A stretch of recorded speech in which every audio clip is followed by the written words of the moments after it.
All right. And we are live. We are coming at you from the Mises Caucus Twitter, YouTube, Facebook page, my personal profile, and we are broadcasting live into the group. Looking at the comments, for whatever reason, there's a bunch of people coming up as just Facebook users. So sorry about that. Don't know what's up with that. But before we get started, I'm going to get the plugs out of the way. If you dig the shirt, it's a big hit. We got it in t-shirt. We got it in hoodie. The Ron Paul Be Brave design, MisesMerch.com. We got a whole bunch of designs on there, mugs, hats, onesies for all the COVID babies out there, everything that you need. So now with that, I guess, Caryn Ann, I'll let you plug. I'll say that everyone should go and check out her recent episode with Tom Woods. It was episode, I don't know, what, 8 million or something like that? 1,833. Did the Libertarian Party ignore the biggest issue of 2020? Great episode. Loved your appearance. But go ahead and plug away to get started. Well, I have a YouTube channel, Pink Flame of Liberty, where I do a lot of libertarian stuff. So, yeah, check that out. I would really appreciate subscribe. And Dave, I know this is the first time anyone's seen you. What's up with you? Well, okay. Big opportunity here. I want to make sure I get my plugs out. Go donate to the Mises Caucus. That's all that I want to plug right now. We're doing our fundraiser to get over 10,000 a month. That's right. We are just under 9,800. We're at like 9,780. And Dave, are you a donor? I am not, because I messed up and got busy yesterday. I promise you, within 24 hours, I will be a donor. But I did a big thing on my podcast that I recorded today. That'll be out tomorrow, trying to push it. So I bet you we'll get over that 10,000 mark by tomorrow. It's incredible. That's amazing. Yeah. I honestly, I'm still trying to catch up that this is all happening. But so at what point, by the way, do I assume all the money's coming to me? At what point do I get my check? Well, we'll discuss royalties off air, Okay, very good. But that's takehumanaction.com. You can sign up to the email list. You can sign up to be a donor, whatever you want to do. $5, Mises merch, get yourself some gear. It all helps. So, all right, that out of the way, we'll get to what everybody is watching for, and that is this topic of the takeover. The takeover, the Mises Caucus is coming. Phone calls are being made. Panic is rising throughout the party. So, like any good libertarian discussion, I think we should define what we're talking about. So, Dave, I will let you start, and I'll kind of fill in with my thoughts on what is meant by the takeover. But I will set one ground rule: there are no postmodern hacks. Okay, we are working off the terms as defined. They are not subjective. No problem. But really, when Don't you tell think me about what to do, right? And really, Michael, what is a term? I mean, the definition of term has changed throughout the ages. Can we ever really be sure what a term is? I'll do my best to work within this subjective, objective framework. I honestly don't see what the confusion is, like when we talk about a takeover. I mean, obviously, what I'm suggesting is that the Mises Caucus is going to show up to the next convention, M16s at the ready. We're going to storm in, forcibly take the Libertarian Party. We're going to hold Nick Sarwark hostage until Bishop Henchman agrees to hand over the Libertarian Party to us. Once we take that by force, we will then take local and state governments by force, and then take over the federal government. This is a war plan, and I just don't get what's so controversial about this. No, look, the takeover obviously doesn't mean that. And I've seen some people on social media who have been critical of the takeover, who have added their own word to it and called it the hostile takeover, which actually is a term I've never particularly liked in the business world. But a hostile takeover is a perfectly libertarian thing to do. It just requires people buying up more stock than the majority of the company, and then they basically own the company. The takeover is just a more naked version of what all caucuses are attempting to do, which is to recruit more people, push the candidates that they want to see, push the messaging that they want to see. The only difference between the Mises Caucus and other caucuses is that we're upfront with what we're trying to do, and other people are actually concerned that we might do it. And so that's the difference, is that we actually are recruiting people. We actually are pushing candidates that have the message that we like, and we actually are raising money. And so to me, that's it in a nutshell. There's no like secret plan here. It's just to try to, as Michael Heise has said from the very beginning of this whole thing, to get the libertarian movement into the Libertarian Party, which I really don't understand how anyone in the Libertarian Party wouldn't want that to be the case. So I guess I would just say that to start with. Yeah, that works for me, and I would draw one little distinction with you personally, like your position versus say my position. I am working and talking to primarily people who are already in the Libertarian Party. You have an audience that is much bigger than that, and that you are trying to get into the party for this cause. And I would just point out that audience needs to be motivated, and I don't think like a pretty please is going to work. And I will say that to the extent that you have done this so far, it has worked. I'll start throwing some numbers around later. But so Caryn Ann, Secretary of the Party, we have brought you on because I think there's a discussion that needs to be had. The whole verbiage has become something of a hot button issue, both in the caucus, out of the caucus. There's some people who are angry about it, some people who think it's divisive, and I wanted to bring you on as kind of the good faith dissenter to give voice to the people who think, we shouldn't do this. So what are your thoughts on it? Why should Dave not use this language anymore? Well, I'm not going to tell Dave what to do. That's not that. Yeah, that's not very libertarian. I'm not going to take over his language, but I'm not scared to say things that piss people off, and that I also say what I want and don't give a fuck. That. But I also make sure that when I do it, it's worth it. Like it's really, really worth it. It's something that has to be done that way in order to make the point. The takeover language is just so easily misunderstood. Not everyone is going to go listen to Dave's show. I listened to Dave's show and I understood exactly what he said. I did my own show about it, explaining what he meant, and I hope every caucus takes over is what I had said. But they're presenting a stumbling block where you don't need to is not wise tactically. And I'm going to give you another example that I hope will bring it home. Now, I know that the Mises Caucus didn't start because of that crap that Nick Sarwark pulled, but it happened kind of at the same time. And it certainly helped the Mises Caucus grow. And I tend to think where we are right now, all these things that's getting people upset, Nick Sarwark has himself to thank for it, basically. But what was one of the things he did that got everyone pissed off and misunderstood? He was strutting around with the Moulin Lob bullshit. Moulin Lob, come and take it. Okay, well, somebody did. And you got to be really careful with things like that. I think Nick probably regrets that. It was a bit too cocky and aggressive. And I have a feeling that this language is going to backfire perhaps in the exact same way. And do you want to motivate people or do you want to piss them off? And that's kind of the difference there. And I think, and Dave won't know about this, and I don't know how much you know about it, Michael, but it brings up shades of Portland. And people still have PTSD over Portland. So can you just, I'm sorry to cut you off. Can you, because I don't know if Dave knows about that. Can you kind of give us a rundown of the great, the plank shakeup, right, of the Libertarian Party? I've heard a bit about it. Yeah, it's affectionately called the Portland Massacre.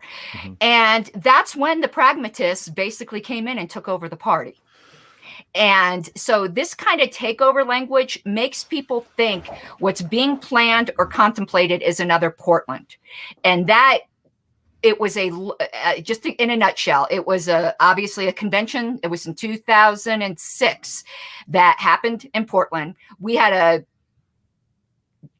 I could go on. I'm trying to really condense this. Me and history, you know, I can go for hours. So it was a low attended convention. There were less than 400 people at the convention, which is less than the quorum for our last few conventions. And they voted to delete the entire platform.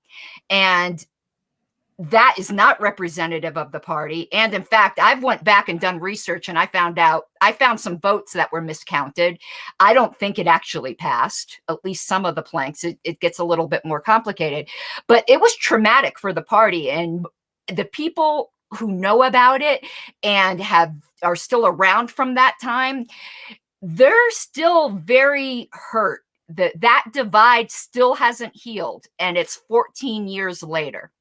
And we're still repairing the platform as far as I'm concerned. So sometimes words in there that might seem like a good idea in isolation, when you put them into a specific context, this being the Libertarian Party and it having that event scarring it, I think puts too much baggage. And that's the same reason I told the radicals, when I first got involved with them, they used to use Take Back the LP because they formed because of Portland. So if anyone had a reason to use that, and I'm like, don't just, and they've since dropped it. It's going to get people who might be your friends or at least allies turned against you for no reason. If you want people against you, you want them against you for something that's a real difference, not one that's emotional based. Oh, okay. So I understand where you're coming from. And let me just say, before I respond, that I'm a big fan of yours, and I've watched like several of your videos. I was watching one of your videos recently with my wife, and she adores you. She was like, awesome. I love this Caryn Ann lady. In fact, there was one point where you were talking about me and you disagreed with me about something. It wasn't the takeover thing. I can't remember. My wife would remember. Open borders? No, it was something else, but you were like, look, I disagree with Dave on this. And my wife, I was watching and she was just kind of over my shoulder and she goes, yeah, I think she's right. And I was like, hey, like, whose side are you on here? But anyway, so you've won her over a little bit. But let me tell you why I disagree with you about this this takeover business. So first off, let's keep things in perspective here. I mean, let's be brutally honest about the situation. When you say this bothers people, let's keep in perspective how many people we're talking about. My podcast has per episode about 6 times as many listeners as the LP has dues paying members. That is embarrassing for all of us. This is like an extraordinary embarrassment for every one of us, myself included, that the Libertarian Party is in this pathetic of a state. The truth is, right, that the Libertarian Party cannot even attract libertarians right now. There are, 20,000, something in the neighborhood, 20,000 dues paying members. There are millions. There are millions of libertarians. Something like that. Yeah. Okay. 22. So there are millions of libertarians in this country. The Libertarian Party is sitting on these are just factual statements that I don't think anyone in the LP could disagree with. Okay. The Libertarian Party is sitting on the most brilliant, beautiful political philosophy ever devised by man, built by geniuses. I mean, truly great men and women who should be revered, like Rothbard and Rand and Mises and Friedman and Hayek, and just truly brilliant people. The most beautiful political philosophy, and not just because it's some like abstract great philosophy, but because it actually has the answers for so many real life problems, and particularly has the answers for why the nation that we are in is on a suicide mission. Like I'm not saying can solve everything, but can really solve the reasons why this country's on a suicide mission.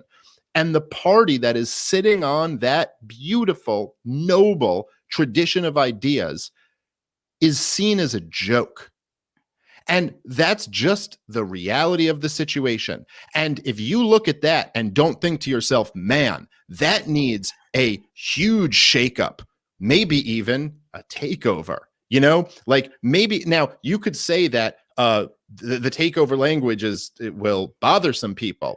And you could say that when libertarians say we want to take over the world so we can leave people alone, well, we shouldn't say takeover. Someone could have whispered in Ron Paul's ear, I don't know if you should say revolution.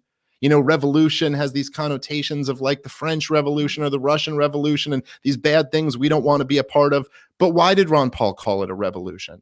Because he was in the business of inspiring people. And that's what I'm in the business of as well. And what my role is to not worry about whether some feelings of some LP members are going to be hurt. My role is to inspire people to get on board with this. And I know a thing or two about how to inspire people toward the message of liberty. Now, I understand the point you said where you said, if you want people to, if you're going to have people opposing you, make them oppose you for a real reason, right? Like something principled. Okay. I get that. But at the same time, if people are going to oppose me for something as silly as they find the language that I'm using, which is so obviously designed to inspire people that just rubs them the wrong way, okay, deal with it. There's not a real substantive issue that you're having a problem with me over. And as I've said many times before, and I think as I've demonstrated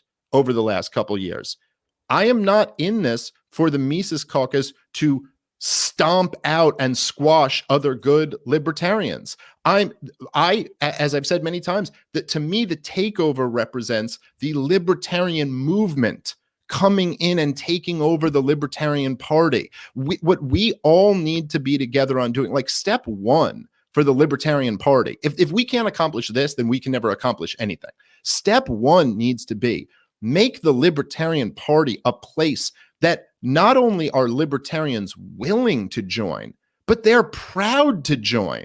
Like, of course I'd want to be in the Libertarian Party. I'm proud to be a libertarian. And the truth is the vast majority of people who are libertarians don't want anything to do with the Libertarian Party.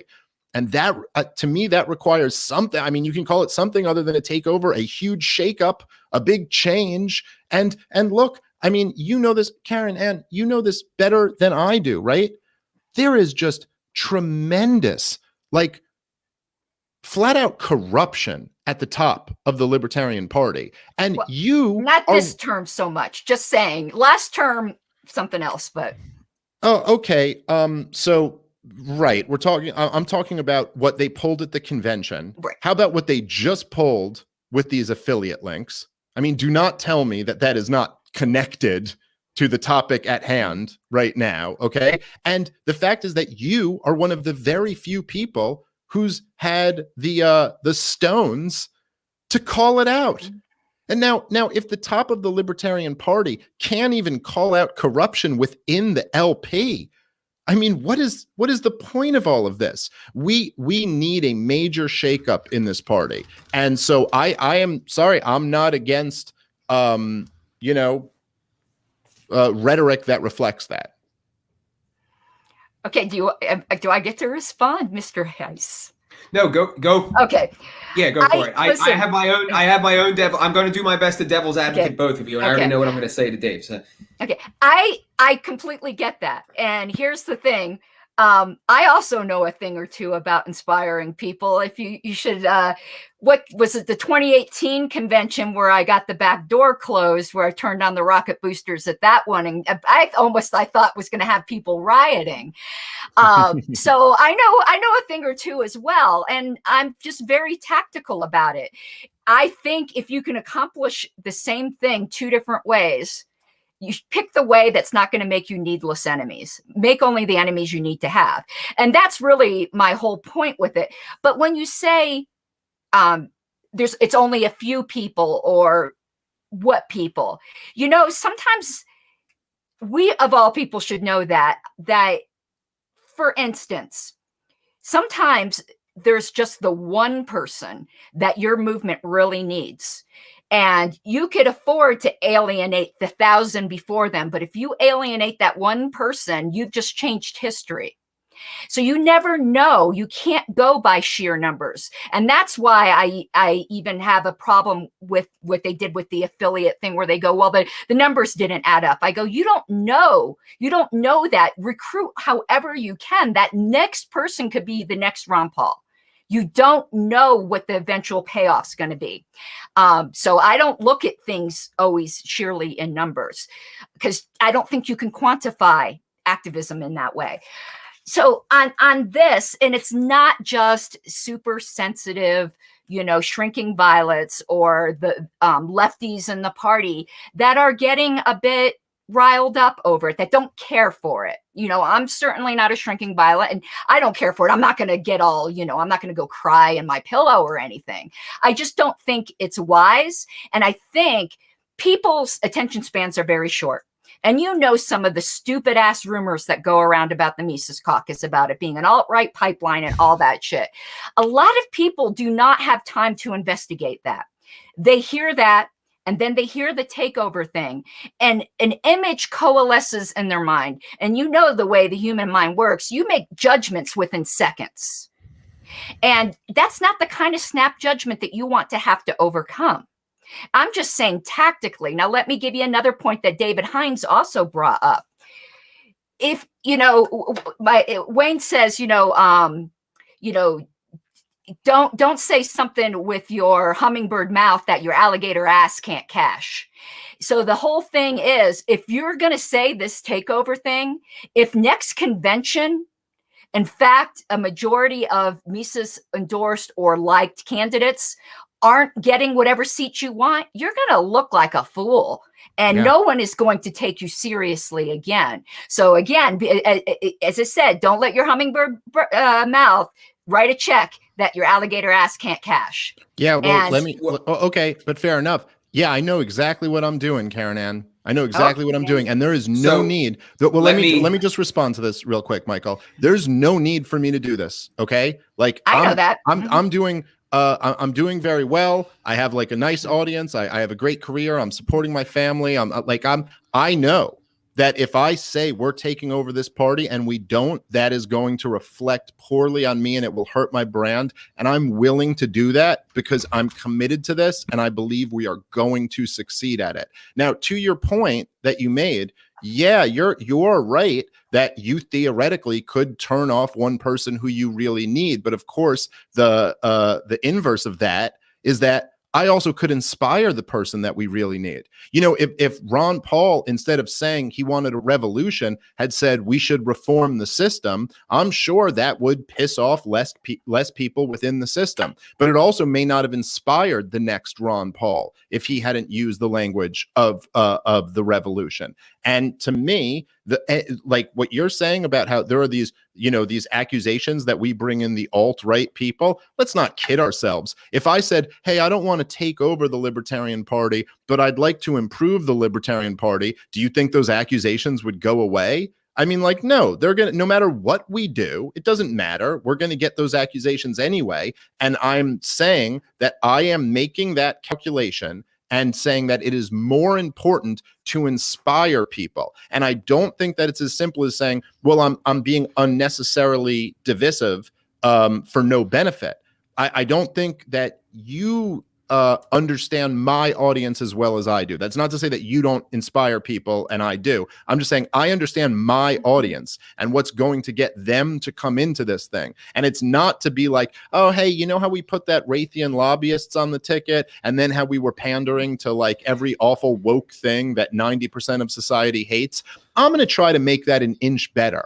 That's not going to motivate people to get a part of this. And by the way, that's not the truth. That's not my role. My role is to tell the truth. And what I want is to take over the Libertarian Party, and that's what's going to inspire my people. So if that rubs some people the wrong way, okay. But my guess is, and my bet is that we will succeed, and my bet is that anyone who can't get past a word that they don't like, that they'd prefer I use a kinder word, probably wasn't going to be the person who was going to get on board with me anyway. And by the way, Caryn Ann, you're kind of proof of that because you don't really like the takeover rhetoric, but that's not really going to stop you from working with me and working together if we agree on something. So that's my point. good people who maybe don't like the term, they'll get over it and they'll say, hey, I wish you used a different term, but whatever. I like all the policies that you're standing for. I like this candidate. I like that you're raising money and donating to this candidate. And the people who will make this an issue are, my bet is that were the people who were,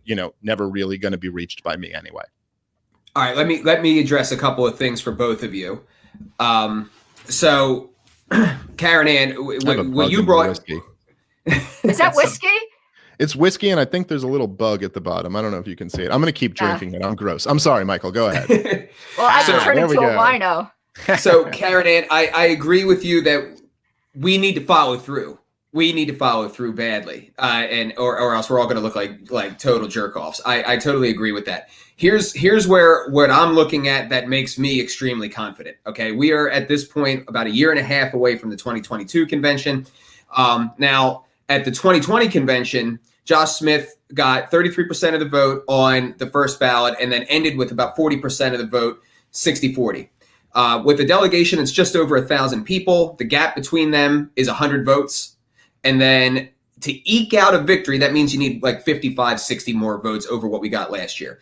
In the time between the Orlando convention and now, which is like 6 or 7 months, maybe 8 months, we have tripled our email list. Tripled. The email list that produced a 40% result, and there's other X factors there, like all of the chaos, the purposely making it uncertain whether we were going to have an in-person convention, all of that stuff that, like, we suffered losses from that here just in Pennsylvania, and I can't possibly quantify what it did across the country. But my point is what we can work with is 40% result, and we've tripled our email list since that time. And then we've also doubled our donors, which, by the way, we've already gone up $10. If people want to go to takehumanaction.com and help us get over 10 grand, we're at 97.87. So takehumanaction.com. I'm going to have to, shamelessly plug throughout this whole thing while we've got hundreds of people on the stream. But so I am very confident. And I'm also confident that in the end that people will see our actions will show our true intent. And because, we have in some cases funded people that hate our guts. Like we gave $1,500 packages to I think 9 candidates last year. And Sasha Cohen, for example, in Illinois, this guy goes around and is a hater, a flat out hater of ours. And we gave him that money, but for a reason. We had to have a conversation about what is our business? Is our business funding good candidates, or is it funding good candidates that roll with us? And the fact of the matter is that hater's survey and interview went very, very well. And the specifics of his race were very good. Trisha Butler, a Prague.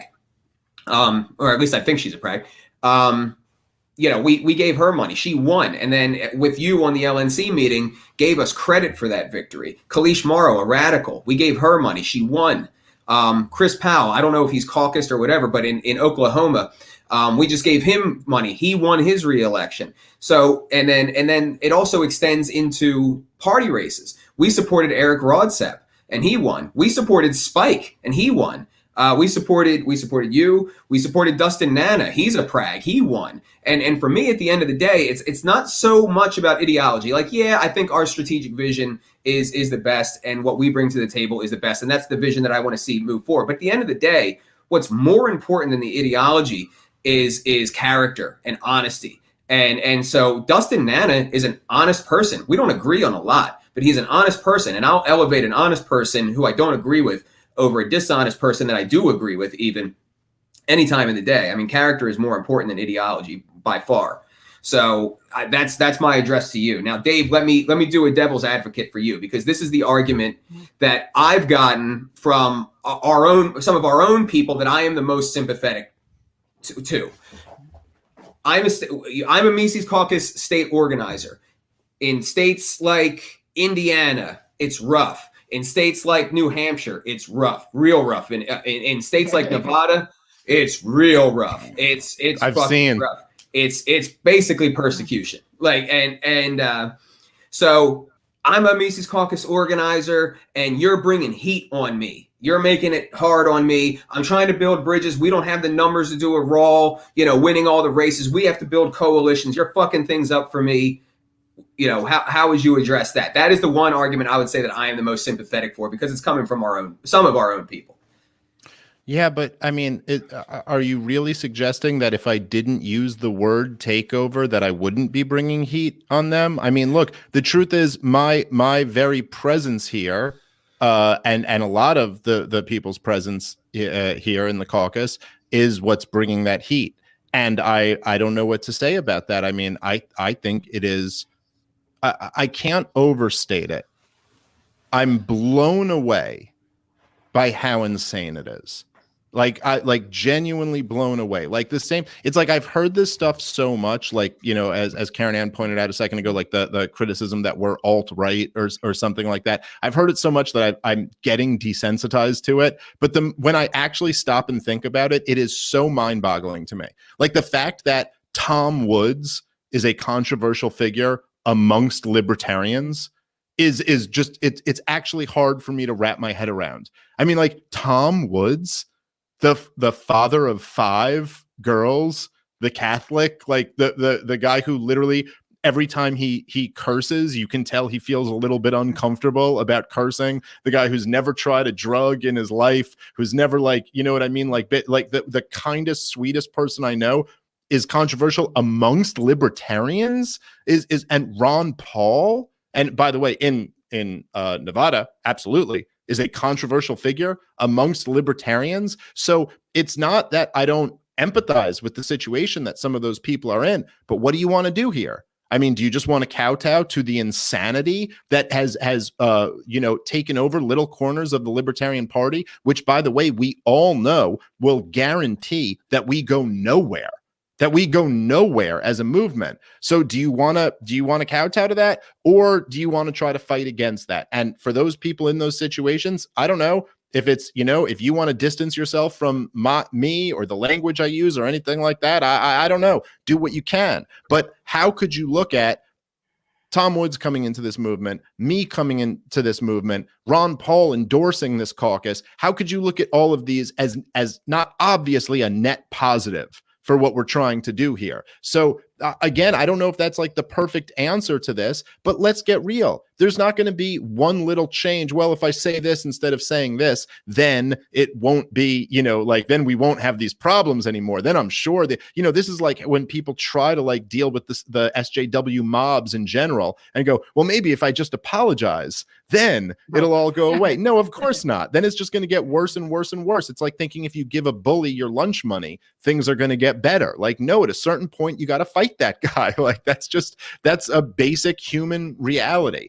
And so I would say in the same, just to back up what you were saying before, in the same spirit, obviously, like you said, Michael, me and you have different roles in this, but I think we all have the same kind of spirit where people, I think anyone who knows me or looks at me honestly knows that I don't have anything against any libertarians who are outside of the caucus. I don't have any, like, I was happy. I sent Tulsi Gabbard money, and she's so bad on so many issues that it was like, oh my God, I mean, her policy on the Green New Deal, like, her gun policy, her healthcare policy, it's horrible. But you know what? She was pretty good on the question of war and peace, which is the most important question. So I'll send her money. So another libertarian, I mean, of course I'd support them if they were like a pretty good libertarian, whether they're in the caucus or not. And the truth is, from my perspective, at least,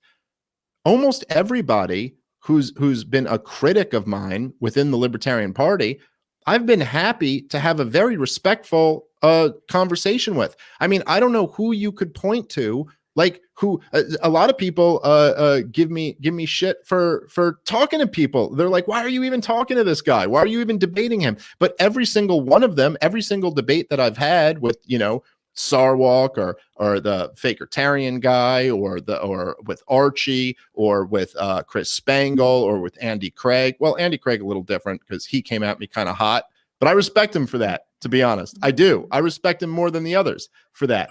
But all of those guys, I've come in like, hey, let's just talk ideas and let me be completely, and I think I was completely respectful with all of them. And so like that is my attitude. Let's try to work with people as best we can. I'm trying to push this unity thing as best I can. But I don't know. I don't know what to tell that guy. I don't know. Would they rather I go away and not be a part of this and not bring thousands of people into the party?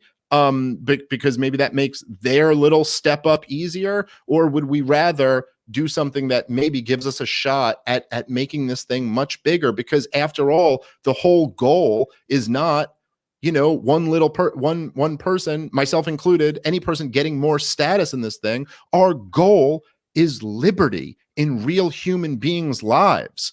Our goal is to stop this nation from committing suicide. So let's keep our eyes on the prize,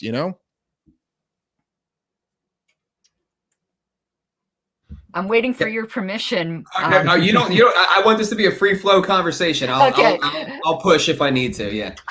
Okay. See, I take notes.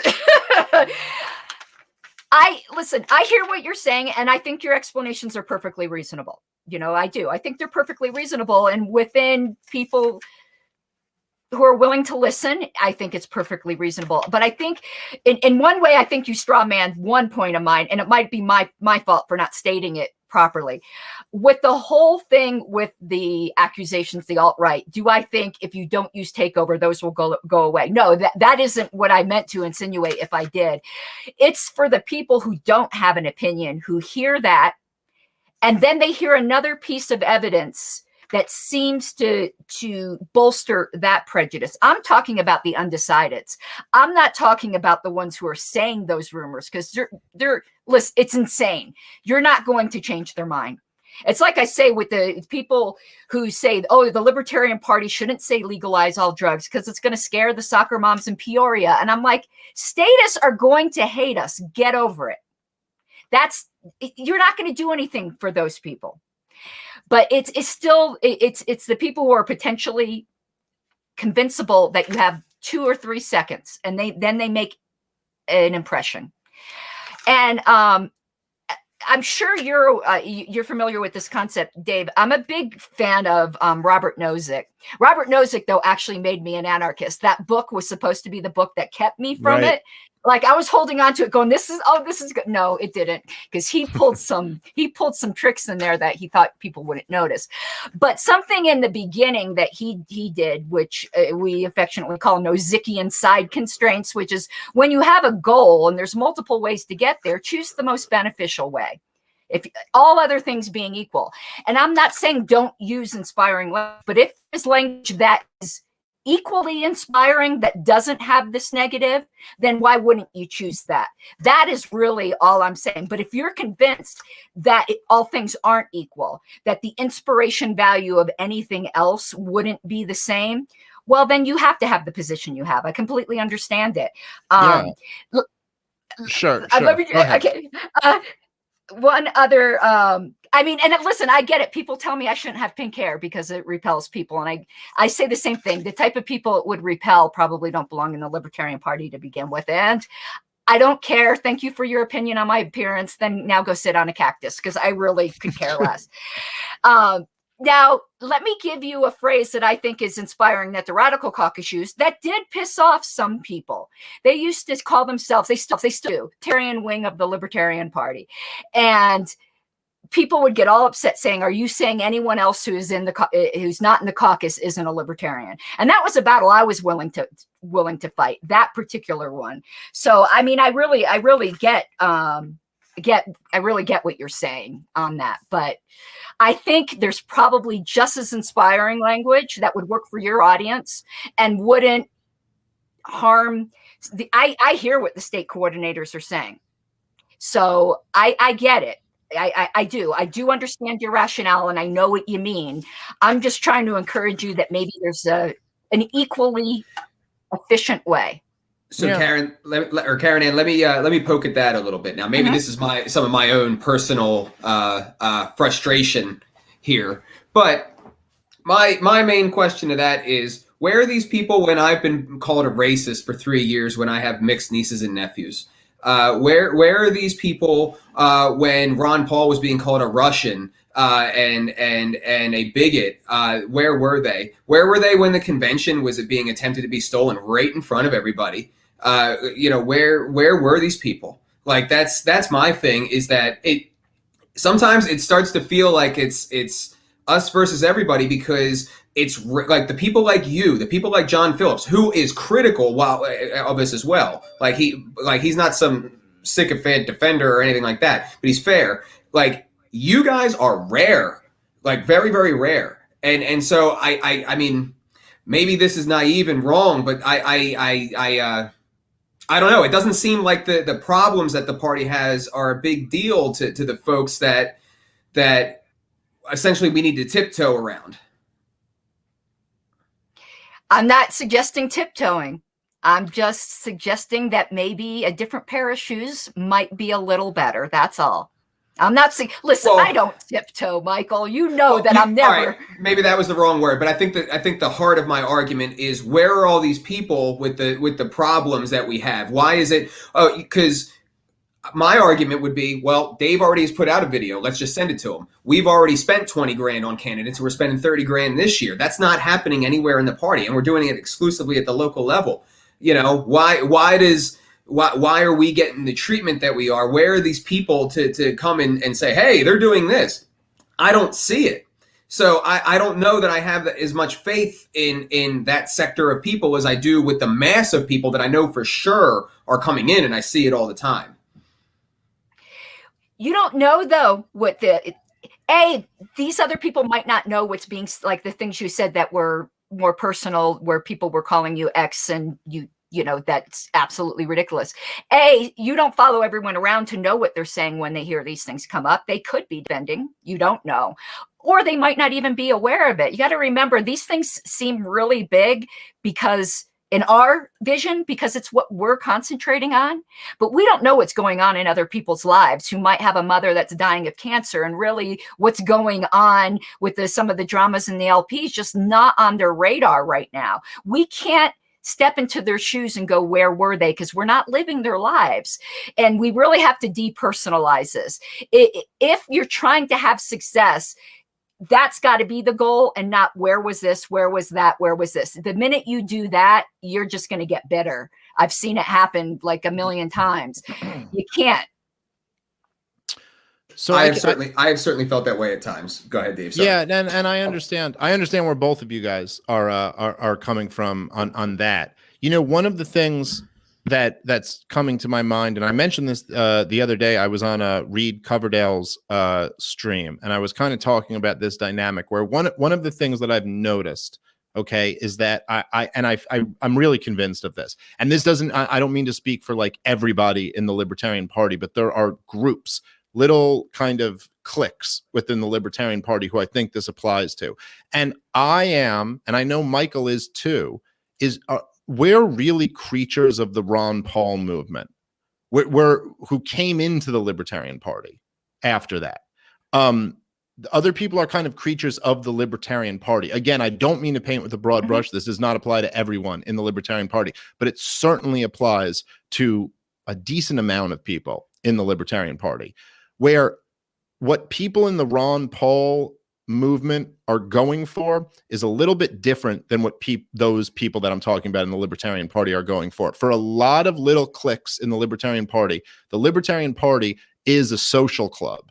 It really is. Like it's like, this is kind of their identity, and this is what they do. And I'm the XYZ title of XYZ district, and this is what I do. And I ran for this office and got 3%, whereas the best before me was 1%. And so I have this kind of feather in my hat that I do this. And guys like us who come from the Ron Paul movement, we weren't in this for a social club. We are in this for a revolution. Like, that's where our mentality is at. And so I'm sure that you are right, that there's some people who, like the takeover rhetoric will rub the wrong way. But like, what are we talking about? I mean, like, what are the numbers of people who would have otherwise worked with me and would have otherwise gotten on board with this? But if I say takeover rather than, whatever the other word should be for it, won't work with me now. I mean, we might be talking about a few hundred people, maybe 1,000 people. I don't know. I'm trying to bring 100,000 people into the LP over the next year. That is my goal. I'm like, now, again, like you said before, I might fail and then I'll look really bad if I fail, but I am willing to put all of my chips in on taking over the Libertarian Party. Like, I will stake my entire reputation, and with that, a lot of my, ability to earn a living and be who I am. I will put all of that in on taking over the Libertarian Party. And so because I'm in this for a revolution. I'm not in this because I think maybe this will work better for me, or maybe this will work better for me in this way. By the way, if I was doing that, I just wouldn't be a libertarian at all. Dude, I could have just jumped on the Trump train and been 5 times as big as I am now. Or I could have just been a left winger and I'd probably be a multi-millionaire right now, because that's how the New York comedy scene kind of works. All right. But I didn't want to do any of that because I'm in this for a revolution. I'm in this because there are 5 genocides going on right now that I care about stopping. And also, I have a daughter and I plan on having more kids, and this the nation's on a suicide mission, and I'd like there to be a healthy nation for my kids to grow up in. So that's what I'm in this for. I'm playing the big game. How do you inspire 100,000 people to join the Libertarian Party in the next year? You got to be talking about a revolution. You got to not be worrying about ruffling some feathers. That's not my problem. And the other thing I would say, just to Michael's point, is that there is something to be said for these people who look, if you're not, I understand people may have whatever's going on in their life, and there's a lot of different reasons for that, but there is something to be said. I mean, I look at some of the people, particularly with Josh Smith, the way they went after him and his family, and that is, to me, I go, that is just on a human level despicable. And if there are people within the Libertarian Party, now I'll give, someone's mom's got cancer, they got their own thing going on, there's excuses for individuals, but in general, just on a human level, if you can't stand up to that, you're telling me you're going to be ready for this fight of trying to rein in the military-industrial complex, but you can't just stand up when somebody's targeting a 15-year-old girl who's estranged from her father, and you can't just go. I mean, to me, the people who did that, they better beg. They better get on their hands and knees and beg Jesus Christ or whatever God they believe in for forgiveness, because that is a truly, truly evil thing to do. And so I understand the frustration that Michael expressed. Sorry, that's a bit I'm ranting. Yeah, no, and I agree with you. That, in my mind, that should have been a universal revile, and it wasn't. And that's kind of what I'm getting at. But let me tell a story here too, because this is kind of where I think everything shakes out in the end. We have a joke that we talk about amongst the board here in the caucus, and that is that every state that we have fucked ends up loving this dick. So what I mean by that is there are states where we have full on taken it over, full on taken it over.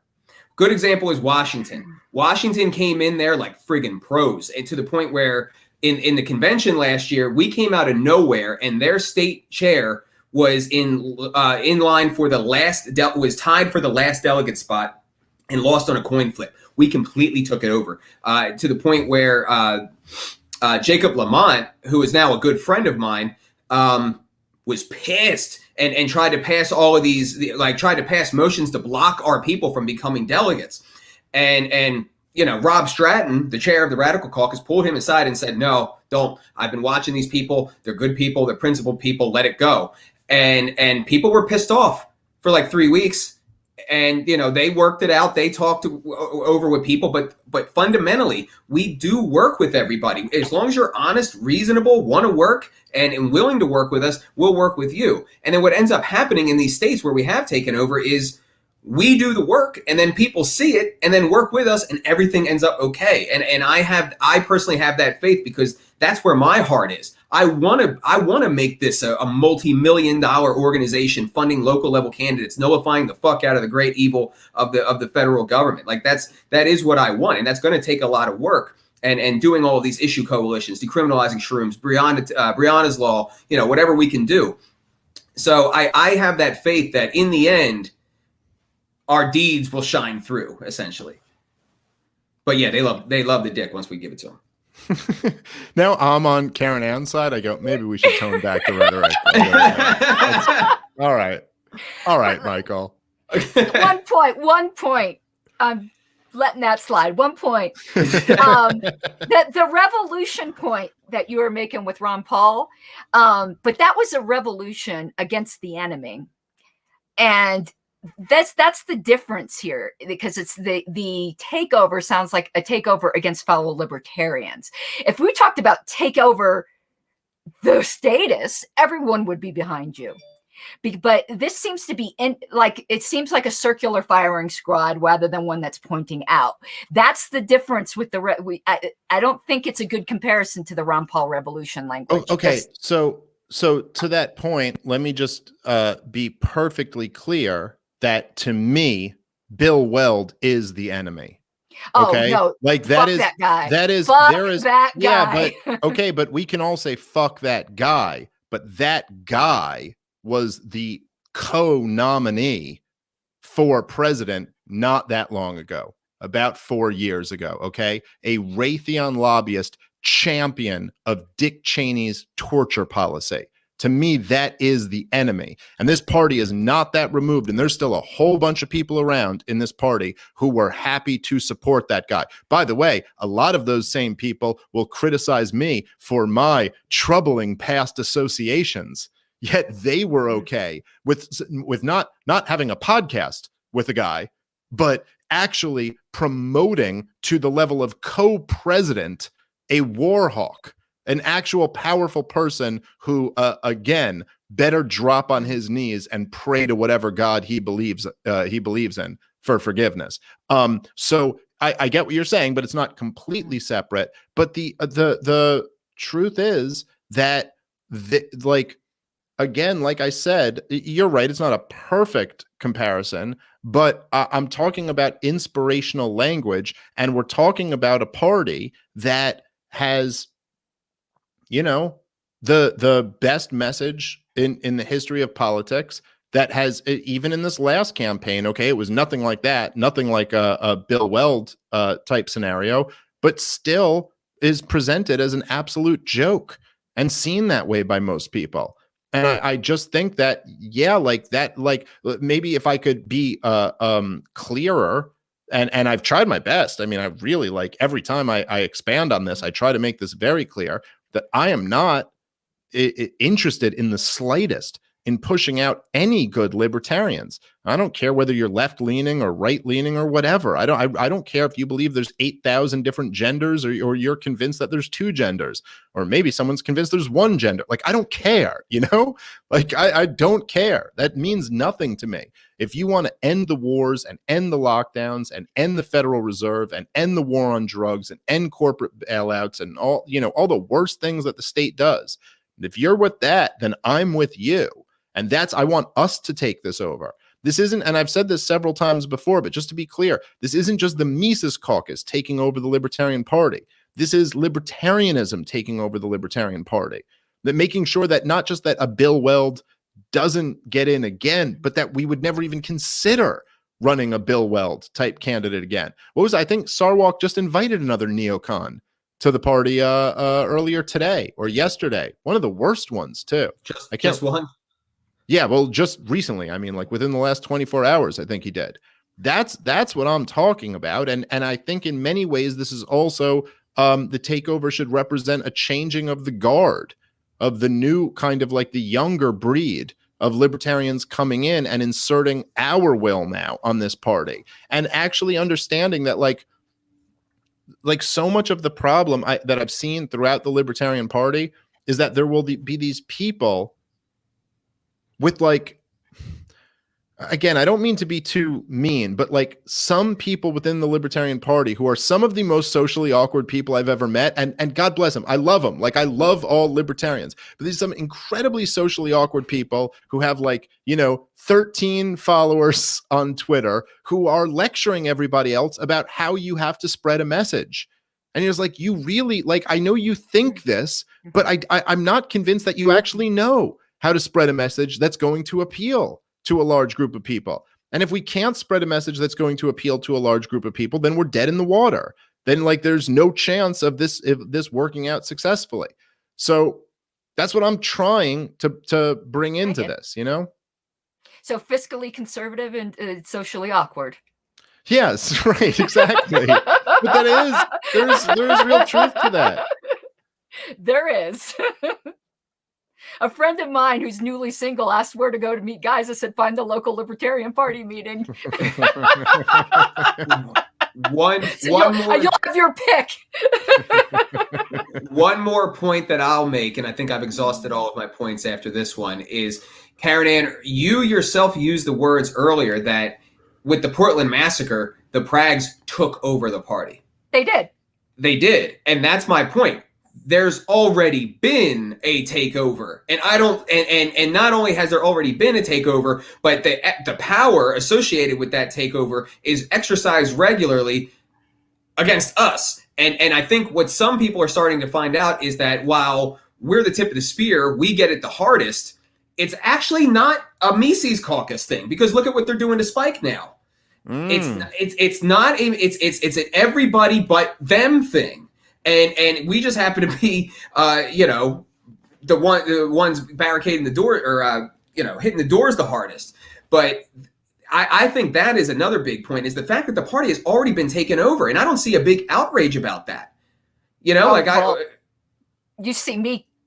Well, but again, Caryn Ann, you have to know, and you know this, you are really the exception in this case. Like, you really are, and I love that about you, and I respect that about you, but you're the exception, not the rule. You know what I mean? Like, that's one of the things that's so like striking about you, is that it's like, oh, here's somebody who's actually like standing up against this stuff. To be fair, I'll give some shout outs. It's the very solid portion of the Rads. It's Caryn Ann here. It's Aaron Adams. It's Jacob Lamont. It's Rob Stratton. It's that whole faction.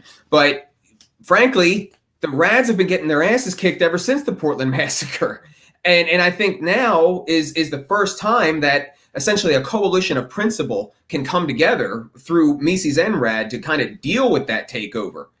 To take over the takeover, essentially, you know what I mean? Like, or take back, whatever you want to look at it, reclaim. But that's the last point that I've got. No, I mean, I hear my heart's in the same spot. The Libertarian Party needs to stop being ashamed of being a libertarian. We're a bunch of self-hating libertarians. And as my friend Mark Montoni says, he says we have wet bladder syndrome, which you heard me say on the Tom Woods show. We'd rather piss our pants rather than say an actual libertarian thing. And I'm sick and tired of it. The fact is, if we had a consistently radical message, and it's a radical party, get over it. Anyone who gets all upset over that. If we had stayed and not been so like worried, about what again, the soccer moms would think of us, we would have already been winning. People don't go to the stocks for something lukewarm. They go to the stocks for something that is, world changing. And we can change the world, but not right now. Right now, we are the toothless, cute little third party that gets pat in the head and gets sent to the doggy bed. That's really what we are right now. And I would just, I agree with you completely on that. And I would add that, I know, because I was watching one of your videos, like, I know you don't like the red pill, blue pill language and stuff like that, but I think it's like really on point. And that's another, like whatever, we could just disagree on like rhetoric and stuff like that. But I think that even the cathedral narrative to me, or the cathedral term, is like so important and such a useful concept. And to me, what I see is that the only way we're going to have success is if we have the strength to shake off whatever you want to call it, like the cathedral or the mainstream or the corporate press or what the accepted narrative, what Tom Woods calls the 3x5 card of allowable opinion, right? Like if we're not able to step outside of that, then we're going to have no chance of having a huge impact and having big success. And to me, to look at, and I know this was the point that you were driving home on Tom Woods' show the other day, that you have essentially, right, the year 2020, the government goes totalitarian. I mean, I'm not being hyperbolic or No, you're not. overstating it. Like, that's literally the definition of totalitarian, where people are looking to their governors to find out what they're allowed to do today. Like, I don't know, am I allowed to go to work? Have I been deemed by the government essential? Can I see my family? Can I have a funeral for my dad? I mean, like, the most basic things, like, and the government is going to tell you whether you're allowed to do this or whether not. And I don't care about the germ. I don't care how deadly it is. I don't care if it's a 99.9% survival rate or a 1% survival rate. Like, give me liberty or give me death, God damn it. Like, I don't care about that. That's what the Libertarian Party stands for liberty. You don't have the right to tell someone they can't do that. I don't care what the risk factors are, you know? And so in the same year that the Libertarian, that the country goes totalitarian, the Libertarian Party has a presidential election. And we have a presidential candidate, and they don't make the entire thing about that. And like, okay, you can say, and I know Spike will argue, I have Spike coming on my podcast on Monday. I'm sure he'll argue, well, we did say X, Y, or Z about the lockdowns, but you know what? If anyone's even asking the question whether you guys were really against the lockdowns, then you already failed. You know what I mean? Like, did anyone ever say about the Ron Paul 2012 campaign, you know, I don't think he was anti-war enough? Anyone ever say that ever in the history of the world? No, because that was the entire center of his campaign. And the fact is that the National Libertarian Party was scared.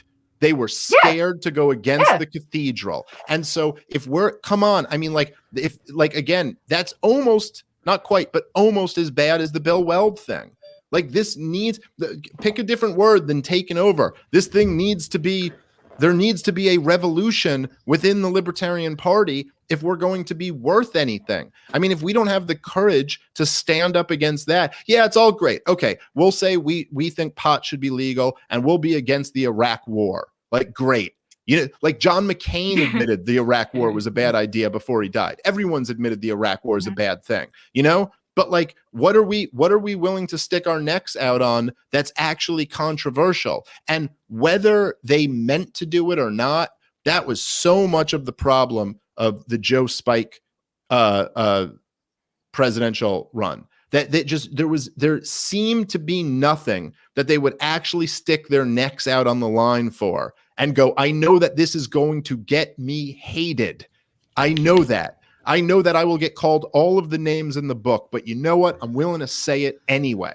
And that's, you know, what is, Michael, what does your shirt say right there on the bottom of Ron Paul? Be brave. Be brave. That's what we're missing.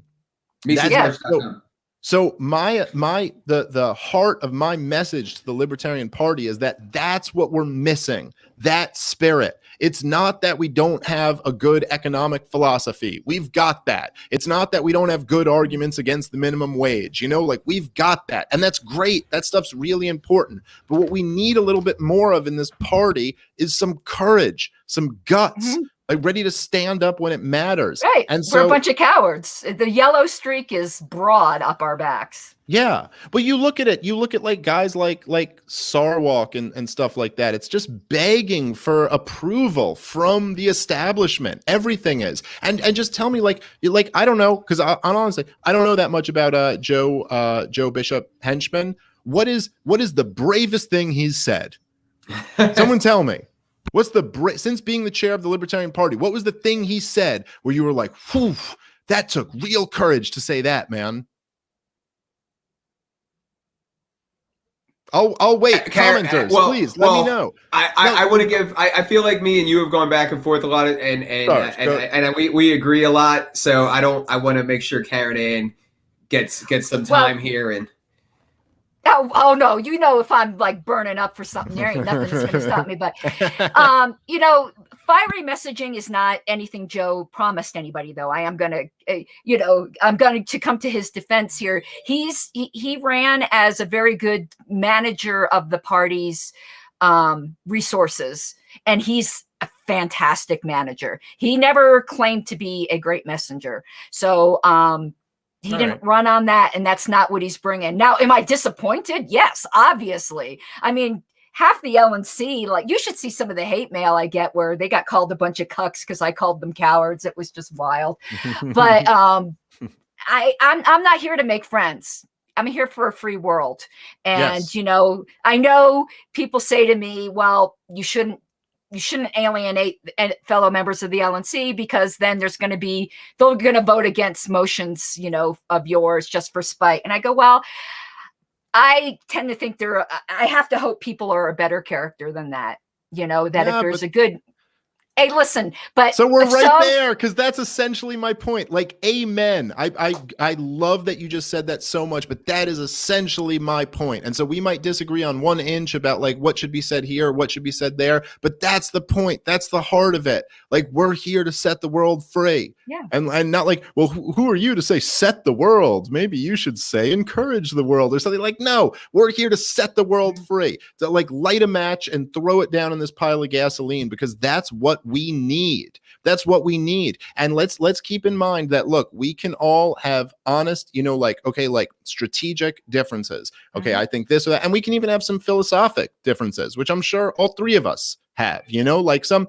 but really, we probably agree on about 95% of the philosophy. We probably agree on about 80% of the strategy. But let's also keep in mind that there is all of this stuff, as Michael Heise brought up before, like the stuff with how people are like going after Spike now.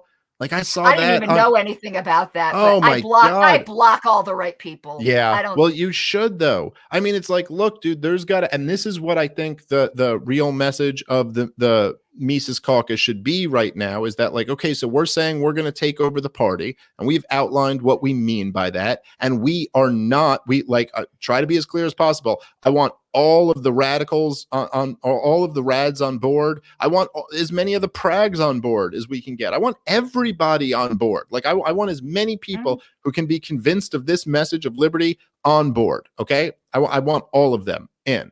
But if you don't want to be in with us, then all right. Put in more work than us, recruit more people than us, raise more money, but put more candidates forward. If you can do that, then hey, what are we going to do? We can't take it by force. We're all unfortunately bound by the non-aggression principle, right? So we're by our very nature limited in what we can do in this situation, unlike the Democrats and the Republicans, who will kill your children and kidnap them and propagandize them for 18 years or whatever, or 14 years. So my point is just this, right? It's like, so you can out compete us if that's what you think, but let's focus on who can actually like do something better than the other ones. And if you're there, and if instead of trying to do any of that, all you want to do is tear down every single libertarian who has a shot at actually like who does anything positive, then you are, whether intentionally or not, the same as someone who is intentionally trying to just destroy the movement. That's what you're doing in effect. If all you're sitting there doing is trying to tear everybody down and try to criticize what everyone else is doing, it's like, okay, put in the work, outwork us then, or join us. I'm happy with either. I hear you. I'm on board the train. So I know you are. One thing though, I want to explain why I don't like the red pill thing, the boob.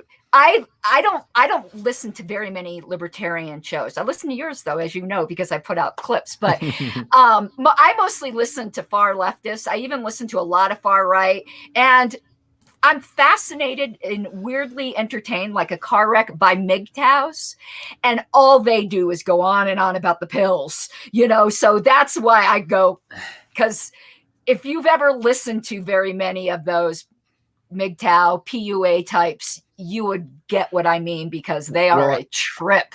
Okay, so I haven't, but I do. I love The Matrix. I thought it was just like a phenomenal movie. And I think that there's something so powerful about the metaphor of being handed this thing, like taking this thing and ingesting it and taking it into you, and then realizing that everything that's been presented to you in your life is bullshit. And it's not bullshit just by chance. It's bullshit to the advantage of some people who are screwing you over.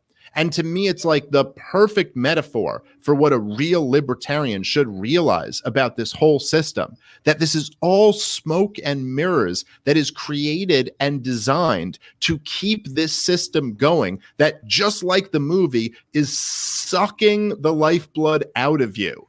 and into the hands of, I mean, I guess the machines in the Matrix, but in this case, just like JP Morgan Chase and Bank of America. It's a machine.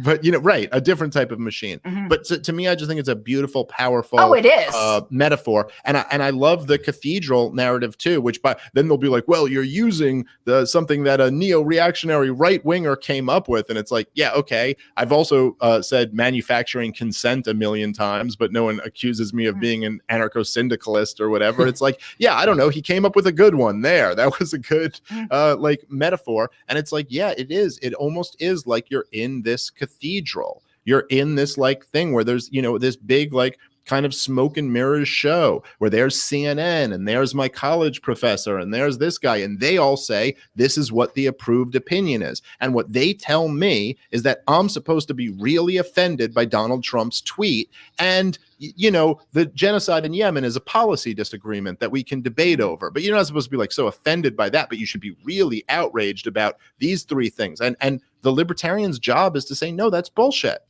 That's bullshit. I'm offended by the genocide. I don't care. I don't care about this other thing here. Or even if I do care about it, I keep it in proportion to how much I care about that. No, I get you. You're getting me excited. So yeah, I'm not gonna say let's go take over. But Michael, give me one more hour. I'm gonna have Caryn on the takeover. Well, I got a better idea. How about you give her an hour and Lord have mercy. and bring her on your show? I would be thrilled to have you on my show. I would love to.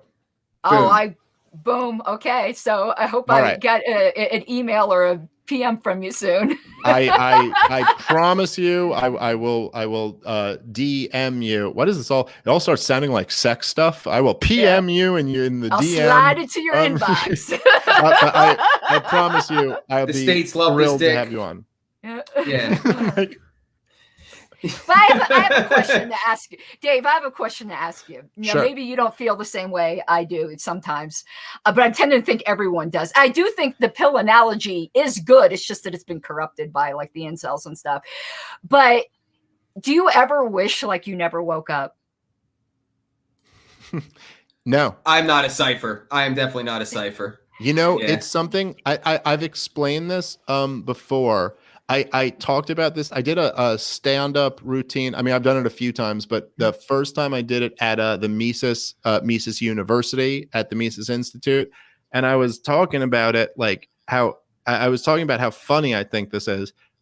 I did it in a funnier way when it was in a stand-up show, but I was just talking about how grateful I am to all of the people at the Mises Institute, and I'm not even sure why, because what have you guys done except make me angrier, really, and make me aware of how awful everything is, where I could have just existed in this ignorant bliss and, but I think so many of us, I love logic and I love truth and I love being able to think about this stuff, and whether or not, whatever the outcome is, I just there's something about just knowing the truth for truth's sake that that really just speaks to my soul. And I would with the exception of the health and security of my family, there is nothing worse that I could think of than to just be blue pilled again. Even if it was just a little bit less stress in life. I love knowing this stuff. It's soul deadening. I think by pursuing the truth, we have found meaning, essentially, and the more. Go ahead. You saw the question I had asked my friends. Name the one thing that makes you both deliriously happy and existentially miserable simultaneously, and and everyone's answers were interesting, but mine was anarchy. That's what it does it simultaneously, because I look around and realize we ain't ever going to be free. You're born a slave, you die a slave. And that is fucking depressing. Yeah, no, there's no question about that. I don't know if you guys have read Scott Horton's new book, Enough Already, which, but let me give it a plug. It's so good. It's so good. It's called Enough Already: Time to End the War on Terrorism by Scott Horton. just incredible. Just goes through the history of the war on terrorism from basically Carter to Trump, and a little bit into Biden, but really like that, the whole history of the thing, from building up Al Qaeda as when they were the Mujahideen in Afghanistan, through everything, through all the wars.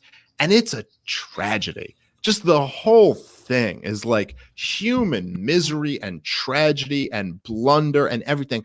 But it's the most incredible story ever. Even though it's horrible, it's just like the history of it is so fascinating. And to know it and start to understand it and understand how all the pieces connect together, it's just like, it's this amazing experience. But that is, I really do think, like, maybe this is something I'm sure a Jordan Peterson lecture covers somewhere. Yeah. But that's what being a human being is about. Bearing the most amount of burden that you can possibly take on your shoulders. You are sounding like Jordan Peterson now.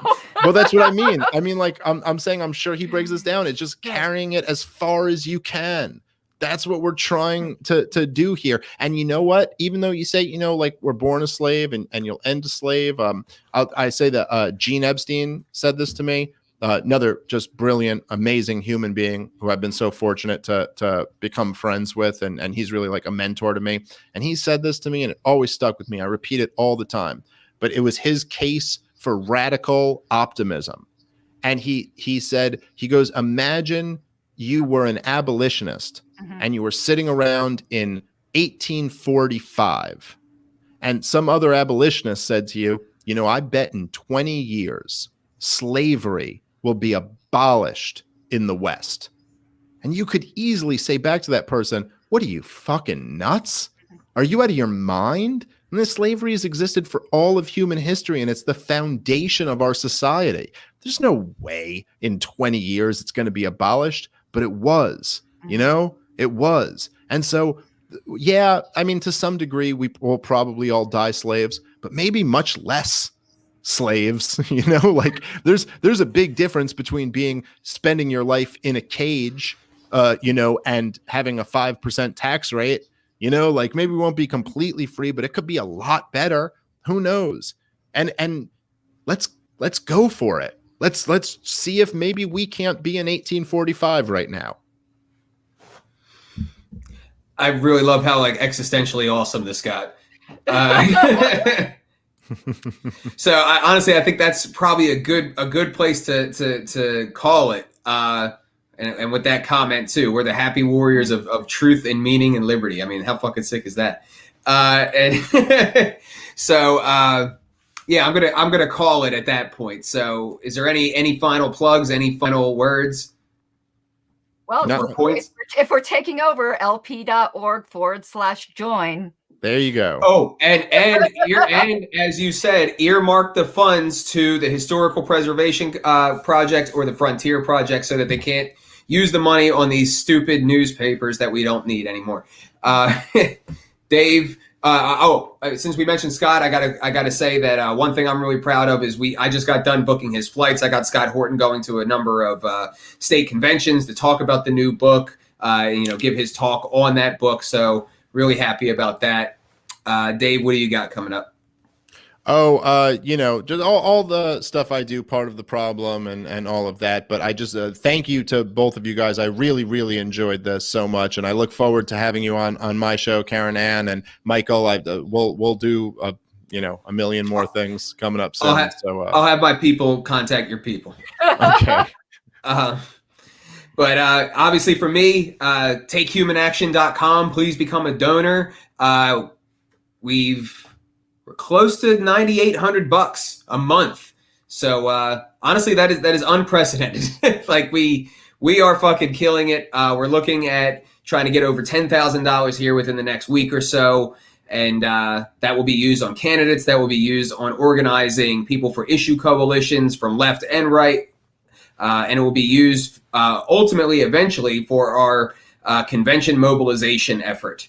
So it's going to be awesome. So thank you everybody for joining. Thank you guys for talking. Caryn Ann, I hope it wasn't too much of a tag team. No, But all right, thank you guys and good night. All right. Have an awesome night. You too.